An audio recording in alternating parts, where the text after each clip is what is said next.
Bienvenidos al primer capítulo de la seguridad alimentaria y el resguardo de los derechos fundamentales para la vida en La Guajira.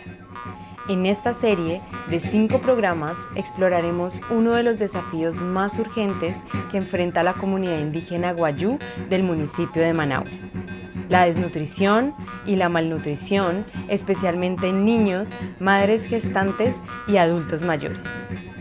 Una problemática que compromete no solo la salud, sino también los derechos fundamentales y el bienestar de toda la comunidad. Manaure, conocido mundialmente por sus salinas, enfrenta una paradoja. Mientras produce uno de los minerales más esenciales para la vida, sus habitantes padecen los índices más altos de desnutrición del país, con un 27.9% de menores de 5 años en estado de desnutrición crónica. En Manaure, esta cifra alcanza el 35%, afectando particularmente a la población guayú. Hoy nos acompaña un panel excepcional de expertos que nos ayudarán a comprender cómo la política de seguridad alimentaria y nutrición en el país puede materializarse en territorios específicos como este, donde las condiciones climáticas, geográficas y culturales presentan desafíos únicos. Nuestro proyecto busca demostrar cómo las huertas escolares pueden convertirse en espacios pedagógicos que integren saberes ancestrales con conocimientos técnicos modernos, creando así un modelo replicable de soberanía alimentaria. Nos acompaña María Consuelo Vergara, coordinadora de gestión de riesgos y rehabilitación de medios de vida de FAO Colombia, experta en políticas públicas de seguridad alimentaria. María Consuelo, muchas gracias por estar con nosotros. Buen día, muchas gracias por invitarme. Es un honor poder participar en este programa en torno a la seguridad alimentaria y nutricional, que es el tema del mandato central de la FAO. María Consuelo, ¿cuáles consideras que son las principales causas del problema de la malnutrición en el municipio de Manaure y qué acciones están impulsando para superar este desafío? Me gustaría primero señalar que para la FAO, el departamento de La Guajira, así como Manaure, también otros municipios como Uribia, Riohacha, Maicao, son zonas prioritarias dentro de nuestro trabajo, especialmente en lo que tiene que ver con acciones de emergencia y resiliencia de los medios de vida. Este contexto o esta afectación crítica en el aspecto de desnutrición infantil y familiar que vive este departamento y el municipio de Manaure tiene que ver también con las características poblacionales de La Guajira. Entonces es importante recordar que el pueblo guayú es el pueblo más numeroso de nuestro país, de Colombia, con cerca de 400.000 personas que lo componen y que habitan en un 97% en el departamento de La Guajira.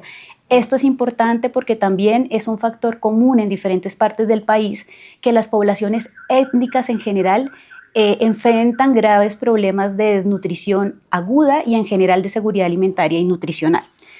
Ubicándonos en el departamento de La Guajira, en el municipio de Manaure, claro, la situación en desnutrición ha sido permanente, es un problema muy grave en medio de una zona que es rica porque además tiene costa, tiene posibilidades de tener actividades pesqueras, pero además tiene áreas de sabana. Recordemos también que Manaure es pionera en la producción de sal marina en nuestro país, produce el 70% de sal marina. Así que podemos decir es un contexto que podría tener opciones económicas y opciones alimentarias para la población. Sin embargo, ¿qué encontramos que define esta situación de inseguridad alimentaria y de desnutrición? Uno, pobreza extrema y dificultades críticas en el acceso a servicios básicos. Encontramos altas tasas de desempleo, ingresos por hogar muy bajos y por supuesto esto impacta en que los hogares puedan priorizar y acceder a alimentos nutritivos. El tema de servicios básicos como el agua, que es vital y esencial para la vida, por supuesto que es un factor determinante en lo que está pasando en La Guajira, pero también otros servicios básicos como los energéticos. Tenemos una zona desértica, una zona árida, en donde de manera prolongada los sistemas agroalimentarios, tanto la producción agrícola como los sistemas de ovino y caprinos, que son los principales, este es el principal medio de vida del pueblo guayú, pues se ve afectado por estas sequías prolongadas. ¿Esto qué quiere decir? Daños y pérdidas y dificultades para hacer viable la producción agrícola y ganadera. Otro factor, que puede ser un factor a favor o en contra, pero son los aspectos culturales. El pueblo guayú en su ancestralidad tiene valiosos conocimientos que pueden ayudar a fortalecer la seguridad alimentaria, pero también hay algunas prácticas como por ejemplo el bajo consumo de alimentos que tengan alto contenido nutricional. Todo esto también ayuda a que se incrementen los indicadores de desnutrición aguda, especialmente en la población infantil menor de 5 años. Muchas gracias, María Consuelo. En este contexto, ¿qué programas o proyectos adelanta la FAO en La Guajira para disminuir los índices de malnutrición en el municipio de Manaure? Dentro de las acciones para mejorar esta situación, recomendamos poder generar estrategias que tengan un enfoque territorial, no tanto poblacional, es decir, que se puedan establecer medidas que de manera integral ayuden a recuperar el estado de seguridad alimentaria y el bienestar, no solo de los niños menores de 5 años, sino de toda la familia. Porque finalmente, si focalizamos a nivel poblacional las acciones, terminamos generando criterios de exclusión y eso se llama acción con daño en el ámbito del trabajo humanitario. Para La Guajira es esencial solucionar el acceso al agua de calidad. Por supuesto, es indispensable favorecer la disponibilidad de alimentos en áreas cercanas a las comunidades. Justamente acá el agua es esencial para poder producir alimentos, ¿no? Entonces, si solucionamos el tema de agua, podemos destinar una parte de esa agua para producir alimentos que sean para el consumo de las familias. ¿Cuáles? Los que culturalmente son aceptados, los que hacen parte de la cultura productiva de las comunidades y los que son posibles producir en La Guajira en un contexto de sequía extrema. Entonces no podemos traer especies de otros lugares o que sean muy demandantes de agua, pero hay alternativas para poder hacerlo.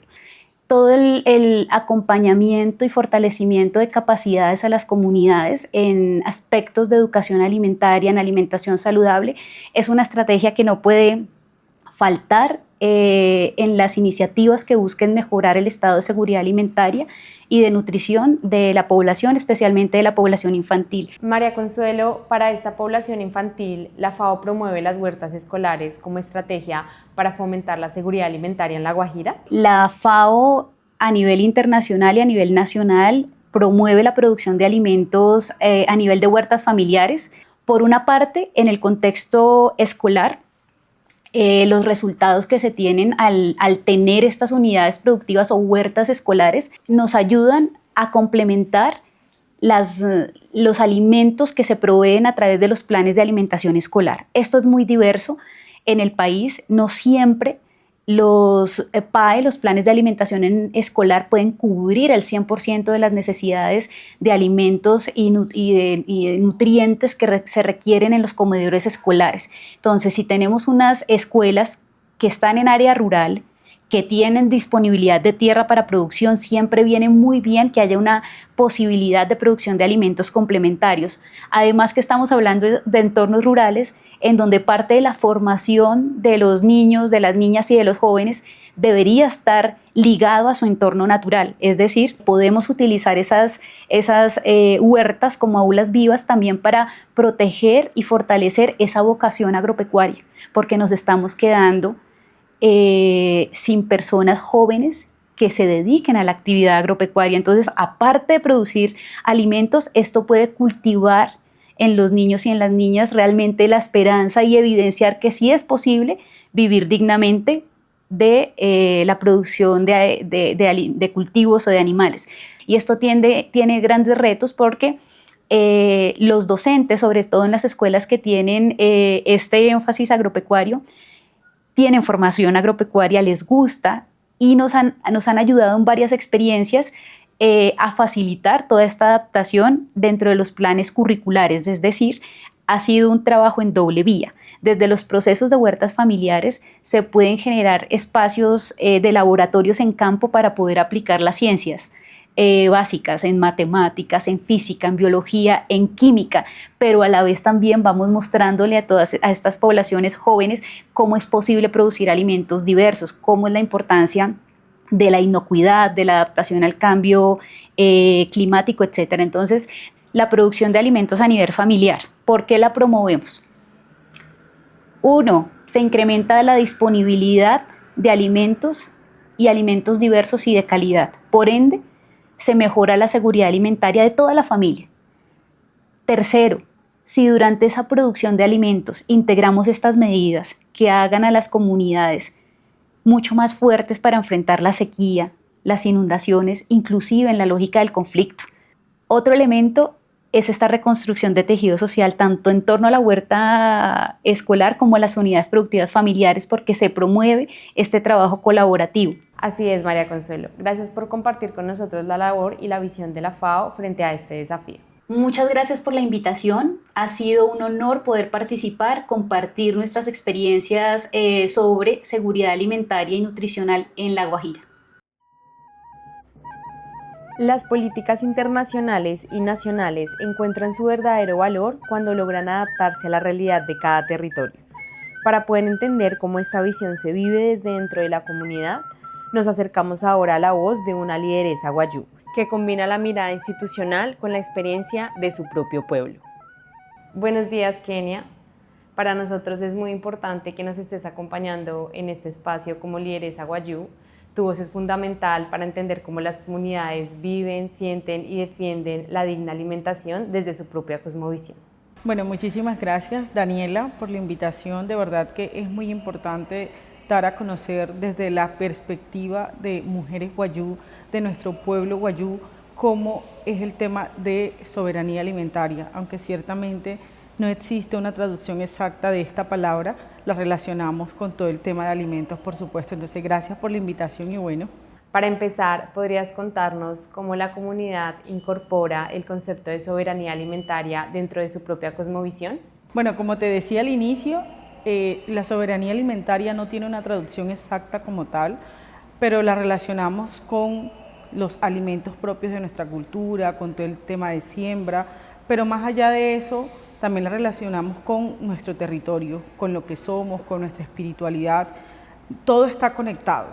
O sea, la soberanía alimentaria desde nuestro pueblo guayú está vista desde nuestra cosmovisión, de cómo vivimos, de cómo nos relacionamos con nuestro territorio, frente al entorno, qué podemos sembrar en qué época, dependiendo como todo el tema de épocas de lluvia. Recuerda también que la Guajira está dividida como en alta, media y baja Guajira. Entonces, en la zona alta y media es mucho más difícil poder sembrar por el tema de lluvias, pero en la baja pues ya es más fácil, pues hay zonas mucho más verdes, hay más acceso a agua, pero la soberanía alimentaria para nosotros como pueblo guayú es definitivamente poder hacer esos intercambios a los que le llamamos trueques entre nosotros mismos, poder no depender del Estado o ir a comprar alimentos, sino los que nosotros mismos podamos tener en nuestro propio territorio, porque la misma tierra nos los ofrece, porque los trabajamos con nuestras propias manos. Entonces, la soberanía alimentaria es lo que a nosotros nos permite ser independientes, pero solo dependientes de lo que es la tierra, o sea, de lo que realmente produce la tierra para nosotros. Perfecto. En este mismo sentido, Kenia, para la cultura guayú, ¿qué significa el territorio, el cuidado ambiental y el ejercicio de la agricultura? Bueno, el territorio lo es todo. Si hablamos de territorio, ya estamos hablando de todo.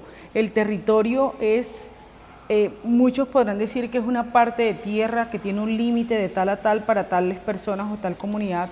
Para nosotros los guayú no se da de esa manera, porque el territorio es un espacio colectivo en el que vivimos, en el que también están los espíritus de nuestros ancestros, es la tierra que nos ofrece agua, la tierra que nos ofrece animales, la tierra que nos ofrece cómo vivir, pero que también están las almas de quienes han estado antes de nosotros. Entonces, todo el espacio territorial en tierra, lo podríamos decir, también compone un espacio importante para nosotros de convivencia, de las familias, de quienes también están alrededor de nosotros y que obviamente esto está ligado a todo el tema ambiental. ¿Cómo le llamamos nosotros este tema ambiental? Muy distinto a cómo se ven en otros pueblos indígenas del país y podríamos decir hasta del mundo, porque nuestra conexión de lo ambiental está también relacionado muy con lo que es espiritual. Entonces, nos permite saber en qué tiempo podemos ir a talar un árbol para construir una enramada que esté demasiado seco, o sea, no lo podemos hacer si está todavía verde o biche, como le podríamos decir. Pero el tema ambiental también se da de una forma espiritual. Entonces, ¿por qué cuando vamos a los velorios la sangre del chivo tiene que caer a la tierra? Entonces, todo esto se hace pues porque de alguna manera estamos diciendo que la tierra necesita de ese líquido preciado que es la sangre para nosotros como pueblo wayú. Ahora, actualmente me podrían preguntar, pero por Dios, cuando entramos a Riohacha o cuando entramos a Uribia, vemos tanto plástico, o sea, ¿dónde está esa cultura ambiental o esa protección ambiental que el wayú hoy tanto dice que es? Pues no somos tampoco ajenos a todo lo que está pasando hoy en el mundo y ciertamente tenemos que reconocer que parte de lo que es el cuidado a nuestro espacio territorial hoy no es el mismo de muchos años. Y pensando en esos desafíos, ¿cuál ha sido el impacto del cambio climático en la seguridad alimentaria del pueblo wayú? Cuando escucho tantas palabras que realmente no encontramos una traducción exacta o un significado de lo que es para nosotros como pueblo wayú, lo que es el cambio climático, y te lo diría como muchas mujeres y como un pueblo wayú realmente en territorio, lo que te decimos es cómo nos afecta. Pues hoy no tenemos agua, hoy no tenemos cómo sembrar, hoy los animales no son los mismos que teníamos anteriormente, la cantidad ha disminuido notoriamente pues, por la falta de agua y creemos o en los espacios en que hemos estado le hemos atribuido muchísimas cosas a la minería, a los proyectos que llegan a explotar la tierra, pero bueno, de alguna manera los wayú que nos hemos ido como educando o poder leer o mirar en videos por qué se dan estos cambios climáticos, podemos entender un poco más, pero para nosotros como pueblo wayú esto se da por múltiples factores y obviamente es porque no hemos respetado muchas cosas de la naturaleza, porque se han talado árboles para hacer carbón artesanal, porque está el tema de la minería, porque hoy se hacen proyectos y no se hace todo un ritual de entrada o de salida de cada uno de los proyectos. Es lo que realmente una mujer wayú, un pueblo wayú como tal, te diría bajo lo que es nuestro propio sistema en territorio. Ahora, yo como mujer wayú trato de relacionarlo un poco con el conocimiento que he adquirido de todo lo que ustedes son, que los llamamos totalmente occidentales o arijunas, pero sin desprenderme de lo que es mi cosmovisión y mi cultura.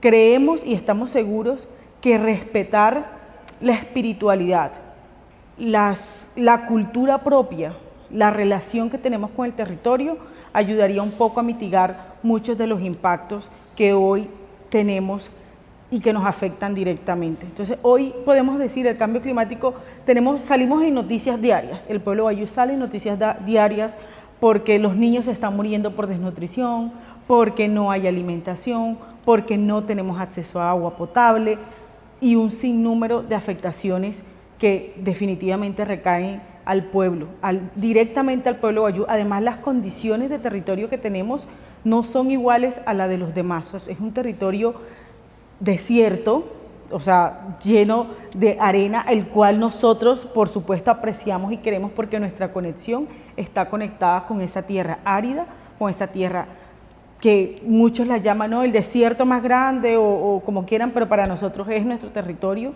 Aprendimos a vivir en él, lo amamos porque hay una conexión ya espiritual con ese espacio territorial donde estamos, porque ahí reposan las almas de nuestros mayores, es el territorio en el que hemos crecido, en el que ya nos relacionamos. O sea, todo para nosotros en el territorio tiene vida. Kenia, muchas gracias por tu participación, tu testimonio. Desde la perspectiva wayú nos muestra cómo la seguridad alimentaria trasciende del simple acceso a los alimentos a una conexión con la identidad, la cultura y la cosmovisión de tu pueblo. Muchísimas gracias a ti, Daniela, por la invitación. Como te decía, aunque soberanía alimentaria como tal no tiene una traducción en nuestro pueblo wayú, lo conectamos con nuestros alimentos, con lo propio que podemos nosotros hacer con nuestras manos, que no seamos dependientes del Estado, sino de lo que nosotros podamos generar para mantenernos, para conservar nuestro territorio y, por supuesto, dar de comer a nuestros hijos, porque de eso se trata. La visión de la comunidad wayuu nos recuerda que la seguridad alimentaria es inseparable de la cultura, el territorio y la tradición. Pero, ¿cómo se traduce esta conexión en políticas y programas concretos desde las entidades nacionales?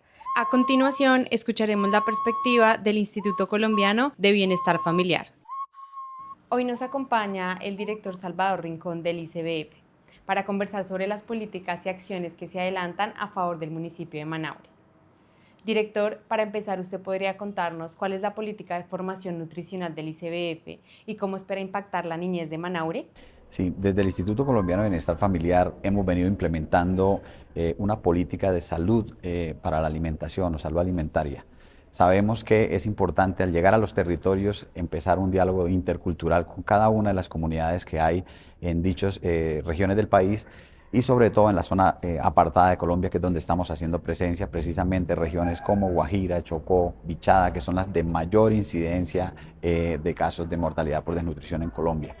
Allí estos diálogos han permitido que nosotros nos acerquemos a la comunidad como lo ordena la Corte Constitucional, respetando los saberes ancestrales, y con ellos hemos encontrado una oportunidad precisamente allí, en la diferencia en cómo ellos han abordado las diferentes formas de alimentarse en territorios desde hace muchos años, y cómo nosotros desde el interior del país y desde nuestras culturas podemos también aportarle para evitar que en estas regiones la gente se alimente mal, para lograr también que se consiga disminuir la mortalidad por desnutrición en estas regiones del país, y también de la misma manera lograr rescatar o apoyar a los niños que han presentado casos de riesgo de desnutrición o desnutrición aguda, moderada o severa en estos territorios.